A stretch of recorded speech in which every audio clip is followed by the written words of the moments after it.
let's talk about someone who's maybe more likely to get traded, Brandon Aiyuk. I think it's clear the Niners.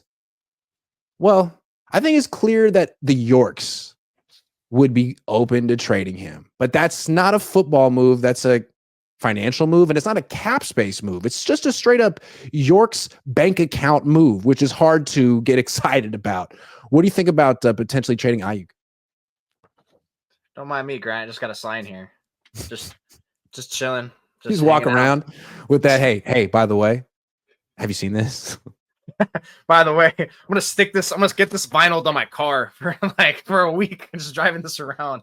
No, don't trade him. Don't give a damn about your cash spending. Like over here, like this guy's over there gonna go to Wells Fargo, whatever bank account he has, and say, "Hey, change my routing number. I don't want Aiyuk to have it." Like, come on, bro. Like, you guys, I understand like your disdain for it. You felt like you got thrown for a loop, whatever the case may be. It's like just live with it. Like, you're kind of screwed here because he did tear his ACL and MCL. If he didn't any of that and just came off a very middling year, okay, sure.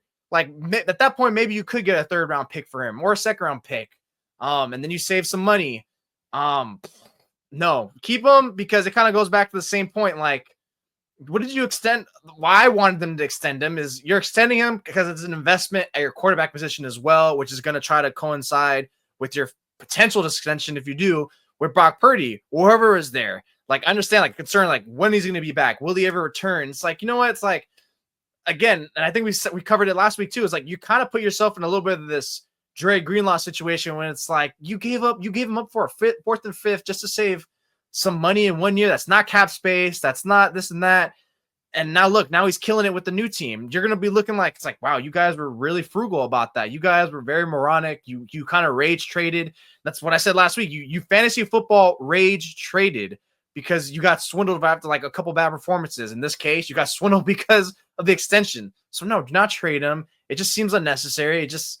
It kind of also, last week we talked about it sets a bad precedent with Brock Purdy's contract. I think this in a way kind of sets a bad precedent of just like, look, we just traded a guy who came off of a blown knee and we didn't like it and we put it out there. That's the one thing that's weird to me. It's like, wow, you put it out there and you just really got this hardcore feeling about hating that contract. I just feel like they gotta have so much regret that they didn't trade him last year.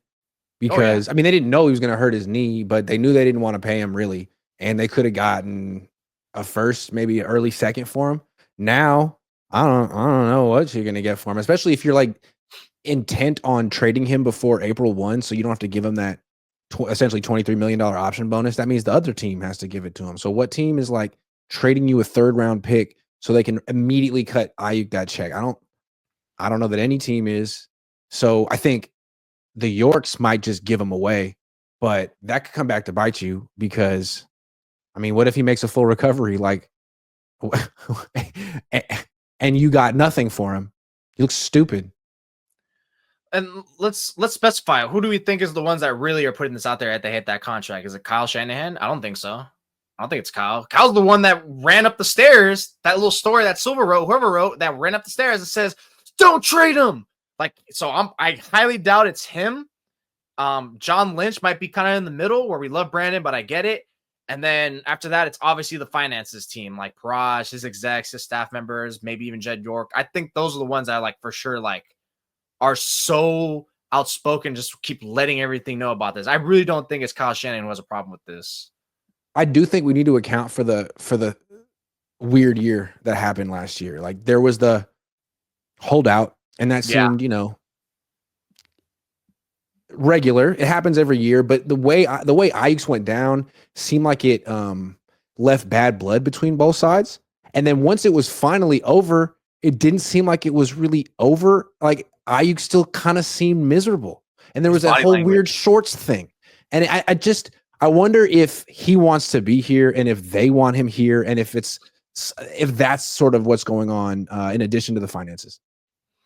Yeah, and I actually wrote this yesterday. It's like the 49ers might feel forced to, where it's like if it gets to a point where like, dude, like this is just gonna become toxic. Like maybe not necessarily he'll be like, a crazy distraction. I don't take Brandon Aiyuk as that type, but it's like, all right, this is just bad energy out there, even though nothing's being said, and we need to get rid of it. So maybe they do feel like, hey, if we'll get a fifth, it'll save us money, and it's already bad. It's irreparable. We can't salvage this because of all that weirdness from last year. And like again, at first it started okay, but then it starts getting that like okay, like now it's getting annoying. Look, they had to have that random meeting before 4th of July. Remember they never did that before with anyone else. I don't really hear of teams doing that.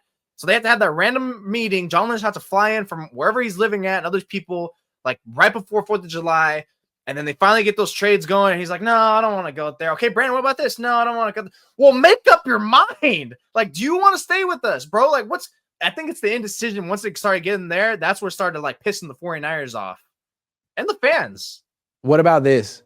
What if Aiyuk is upset because he doesn't want to play with Brock Purdy anymore, and Brock Purdy throws the ball to Juwan Jennings too much and Kittle, and he wanted to go play with Jaden Daniels, but that ship sailed and Debo beat him to the punch. But if they get Shador, he's back. He's in. He's enthusiastic. He's pumped to be here.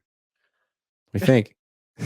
I say no because he came off a year when it was an all-pro with Brock. So I think for sure he would like a little more. But I think that's a universal wide receiver thing. You got AJ Brown who's freaking crying and moaning on the sideline because Devontae Smith's getting more targets in one game than him. So I think that's kind of just like a wide receiver thing, ultimately just to get overall more targets. But I don't think it's necessarily directed at Brock. That might be like maybe even like Kyle thing, especially in the Super Bowl. Like he wasn't really targeted in the Super Bowl. That was like, I think that was a Kyle Shanahan game plan. Like I'm going to ride with my guy, Debo Samuel.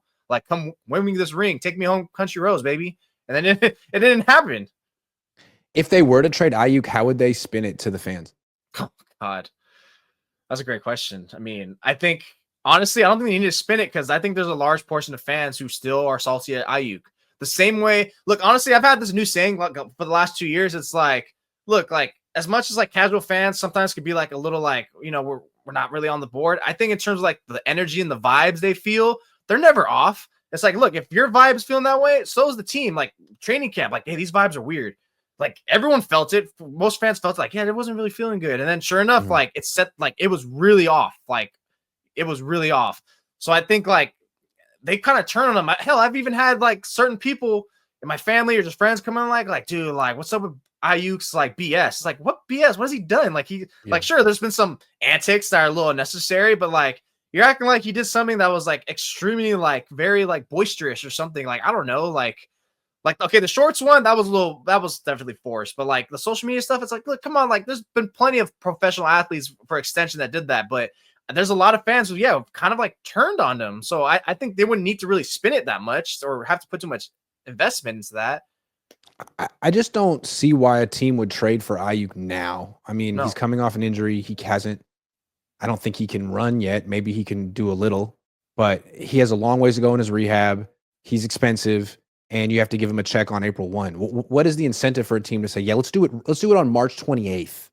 Maybe the Niners will pull this off, but I think the only incentive would be, hey, if we trade for Aiyuk, now we could get him for a 7th round pick. The Niners will give us a 7th round pick if we say they'll pay us.